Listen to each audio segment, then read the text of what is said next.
കാലഘട്ടങ്ങൾ മാറുന്നതിനനുസരിച്ച് ഇതിൽ കാര്യമായ മാറ്റങ്ങൾ വരുന്നു. ഗൾഫ് മേഖലയിലും ഇതിന്റെ ഒരു പരിച്ഛേദം കാണാൻ സാധിക്കുമെന്നാണ് അടുത്ത കാലത്ത് പുറത്തുവരുന്ന റിപ്പോർട്ടുകൾ സൂചിപ്പിക്കുന്നത്. വിവര സാങ്കേതിക വിദ്യയുടെ വളർച്ച ഏത് രീതിയിലാണ് കുടുംബ ബന്ധങ്ങളെ ബാധിക്കുന്നത്? ഇത് വിവരിക്കുന്ന ഒരു റിപ്പോർട്ടാണ് ആദ്യം. ടെലികമ്മ്യൂണിക്കേഷൻ രംഗത്ത് വമ്പൻ മാറ്റങ്ങളാണ് ലോകത്താകമാനം ഉണ്ടായിട്ടുള്ളത്. ഈ മാറ്റം വിവിധ മേഖലകളിൽ ഏറെ പ്രയോജനപ്പെടുകയും ചെയ്തു. എന്നാൽ ടെലികമ്മ്യൂണിക്കേഷൻസ് രംഗത്തെ കുതിച്ചുചാട്ടം വിവാഹമോചനങ്ങൾ വർദ്ധിക്കുന്നതിന് കാരണമാകുന്നുവെന്ന് വന്നാലോ? ഇപ്പോൾ ലഭിക്കുന്ന വാർത്തകൾ അത്തരത്തിലുള്ളതാണ്. കേരളത്തിൽ ഗ്രാമങ്ങളിൽ വരെ മൊബൈൽ ഫോൺ വ്യാപകമായതോടെ അവിഹിത ബന്ധങ്ങൾ വർദ്ധിക്കുകയാണെന്നാണ് റിപ്പോർട്ട്.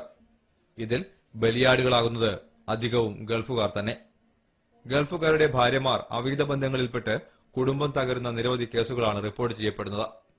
ഈ ഒരു മാസത്തിനിടയിൽ തന്നെ യുഎയിൽ നിന്ന് ചുരുങ്ങിയത് 8 കേസുകളെങ്കിലും റിപ്പോർട്ട് ചെയ്യപ്പെട്ടിട്ടുണ്ട്. ഒരു മിസ് കോളിലോ റോങ് കോളിലോ തുടങ്ങുന്ന സൗഹൃദം പലപ്പോഴും കൊണ്ടെത്തിക്കുന്നത് സ്വന്തം ഭർത്താവിനെയും കുട്ടികളെ ഉപേക്ഷിച്ച് കാമുകനൊപ്പം പോകുന്ന അവസ്ഥയിലേക്കാണെന്ന് മനഃശാസ്ത്ര വിദഗ്ധർ പറയുന്നു. അവിഹിത ബന്ധങ്ങൾ സജീവമാകുമ്പോൾ ഫോൺ ചോർത്തി യൂട്യൂബിലും മറ്റും സംഭാഷണങ്ങൾ പോസ്റ്റ് ചെയ്യുന്നവരും വിരളമല്ല. ഇമെയിൽ വഴി പ്രചരിക്കുന്ന ഒരു സംഭാഷണം ഗൾഫ് റൗണ്ടപ്പിനും ലഭിച്ചു. ഹലോ, മോനു പറ. നീ എന്താ മുമ്പേ ഫോൺ കിട്ടിയത്? അത് ഹസ്ബൻഡിന്റെ പെങ്ങള് കയറി വന്നിട്ടില്ലേ? അവര് പോയി അപ്പുറത്തെങ്ങാനുണ്ടാവും. എന്തായി നിന്റെ ഭർത്താവ് വിളിച്ചാ? പുള്ളി ഇപ്പൊ വിളിച്ചിട്ട് വെച്ചേ ഉള്ളൂ. എന്തായി ലീവ് കിട്ടിയാ? ലീവ് ഉണ്ടെന്ന് പറയണേ. ചിലപ്പോ അടുത്ത ആഴ്ച എങ്ങനെ വരുമായിരിക്കും. അടുത്ത ആഴ്ച? ആന്ന്. എത്ര ദിവസം ഉണ്ടാവും? ഒരു മാസം ഉണ്ടാവും. ഇനിയിപ്പോ അത് മെനക്കേടാവൂലോ. ഈ മൊബൈൽ നിനക്ക് ഉപയോഗിക്കാൻ പറ്റും? മൊബൈലൊന്നും കുഴപ്പമില്ല മോനു. വിളിക്കുന്നോണ്ട് കുഴപ്പമില്ലല്ലോ അല്ലേ? അല്ല, അത് പ്രശ്നോ? ഞാനൊരു കാര്യം ചെയ്യാം. പുള്ളിക്കാരൻ വരുമ്പോഴേക്കും ഞാൻ സിം അങ്ങ് മാറ്റി വെച്ചേക്കാം. പിന്നെ പുള്ളിക്കാരൻ വന്നു കഴിഞ്ഞാൽ എപ്പോഴെപ്പോഴും വിളിക്കണ്ടോ? അല്ല, ഞാൻ അങ്ങോട്ടേക്ക് വിളിച്ചോളാം.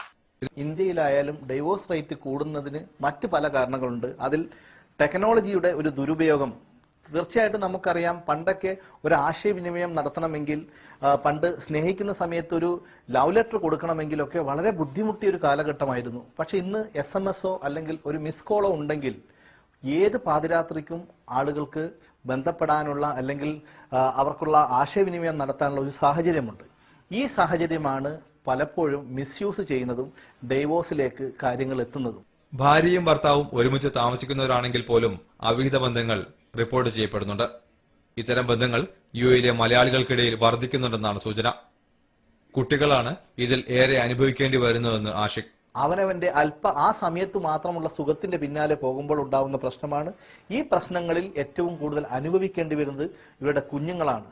മാനസിക സംഘർഷപര ആയിക്കൊണ്ട് ഭാര്യയും ഭർത്താവും തമ്മിലുള്ള പ്രശ്നത്തിൽ വീട്ടിൽ നിന്നുള്ള സ്വസ്ഥതയില്ലാതെ മാനസിക പീഡനം അനുഭവിക്കുന്ന എത്രയോ കുട്ടികൾ യുഎയിലെ സ്കൂളുകളിലുണ്ട്. അവർ പിന്നീട് ഒരു സമൂഹത്തിന്റെ ബാധ്യതയായി മാറും.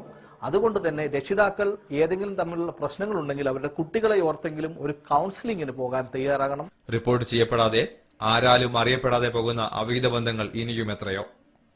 തൽക്കാലം സമയക്കുറവ് കൊണ്ട് മാത്രം ഉദാഹരണങ്ങൾ അവസാനിപ്പിക്കുകയാണ്. പ്രേക്ഷകരെ, നിങ്ങൾ ഈ റിപ്പോർട്ട് കണ്ട ശേഷം ഭാര്യയെ അല്ലെങ്കിൽ ഭർത്താവിനെ അകാരണമായി സംശയിക്കാതിരിക്കുക.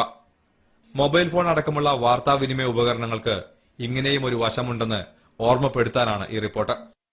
പരസ്പര വിശ്വാസവും സ്നേഹവും ഉണ്ടെങ്കിൽ ജീവിതം സന്തോഷകരമാകുമെന്നതിന് നൂറുകണക്കിന് തെളിവുകൾ നമ്മുടെ മുന്നിലുണ്ടല്ലോ.